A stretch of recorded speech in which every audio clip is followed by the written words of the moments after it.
wabarakatuh. Perkenalkan, namaku Muhammad Abkori Abdullah Wafi Laksono dari Sekolah Kreatif SD Muhammadiyah 20 Surabaya. Kali ini aku akan mengisahkan sebuah cerita. Ayo, cerita apa itu? Ya, cerita Nabi Sulaiman dan Ratu Bilqis. Bagaimanakah ceritanya? Ikuti dan hayati. Pada suatu hari, kerajaan Nabi Sulaiman mengalami kekurangan air. Dan Nabi Sulaiman pun menyuruh burung hudhud untuk mencari sebuah air. Burung hudhud pun pergi mencari air.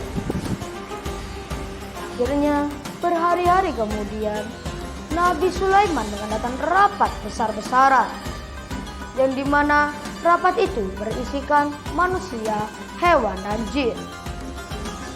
Tetapi ada suatu kejanggalan yang membuat Nabi Sulaiman kecewa dan marah. Di mana burung hudhud? Kenapa dia tidak datang kemari? Lalu berhari-hari kemudian burung hudhud singgah di tangan Nabi Sulaiman. Kemana saja kau pergi?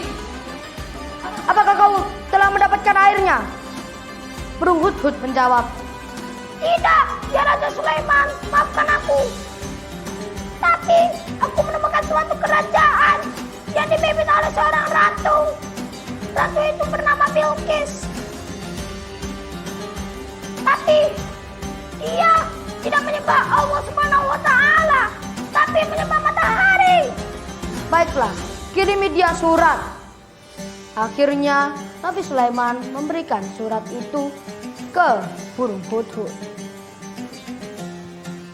Singkat cerita, surat itu sampai di hadapan Ratu Bilqis. Surat itu berbunyi, "Innahu min Sulaiman wa innahu bismillahirrahmanirrahim." Dan akhirnya Ratu Bilqis pun menyuruh utusannya untuk pergi ke kerajaan Nabi Sulaiman. Akhirnya, singkat cerita, utusan Ratu Bilqis pun datang di tempat Raja Sulaiman. "Ya Raja Sulaiman, aku adalah utusan Ratu Bilqis." "Ya Raja Sulaiman, mohon untuk diterima." Tetapi Raja Sulaiman menolak hadiah tersebut dan menyuruh utusannya, Ratu Bilqis, untuk pulang dan kembali ke istana Ratu Bilqis.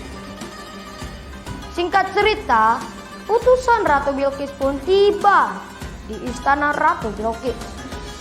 Dan utusannya juga menceritakan keindahan, kemewahan, dan kemegahan istana Raja Sulaiman.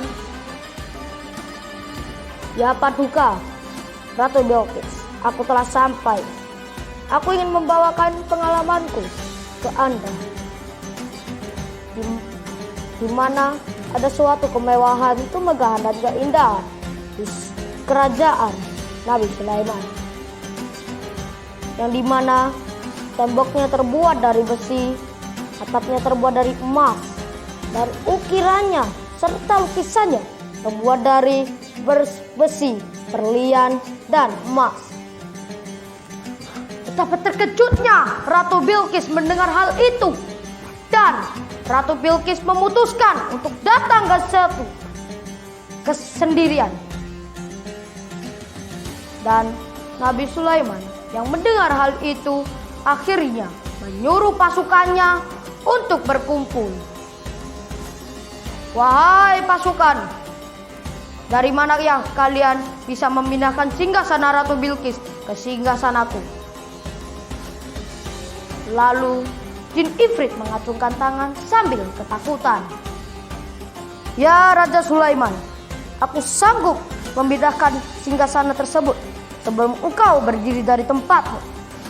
Lalu Raja Sulaiman pun menjawab, "Siapa yang bilang seperti itu?"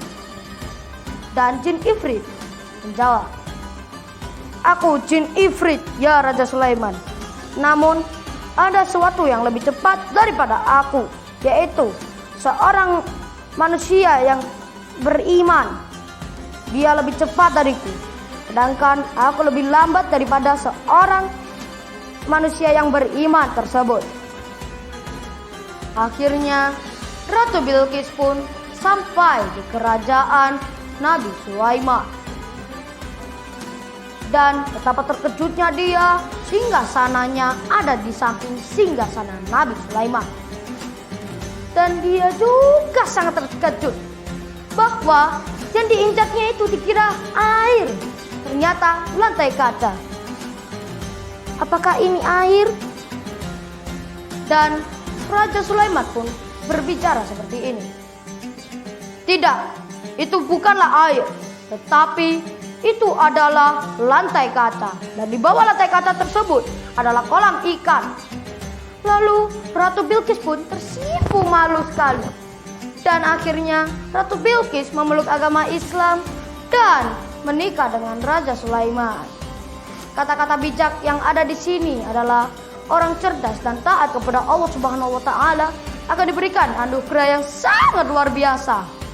Dan seringkali anugerah istimewa tersebut dilihat oleh banyak orang dan orang yang melihatnya juga ikut takjub. Demikian cerita dari saya. Wassalamualaikum warahmatullahi wabarakatuh.